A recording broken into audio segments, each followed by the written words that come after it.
ولكل أمة جعلنا منسكا ليذكروا اسم الله على ما رزقهم من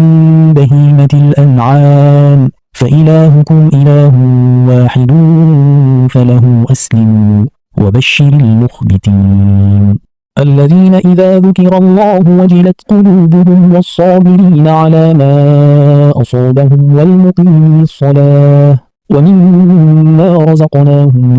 ينفقون والبدن جعلناها لكم من شعائر الله لكم فيها خير فاذكروا اسم الله عليها صواف فإذا وجبت جنوبها فكلوا منها وأطعموا القانع والمعتر كذلك سخرناها لكم لعلكم تشكرون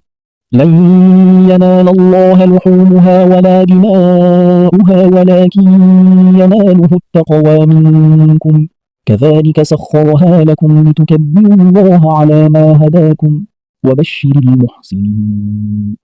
إن الله يدافع عن الذين آمنوا إن الله لا يحب كل خوان كفور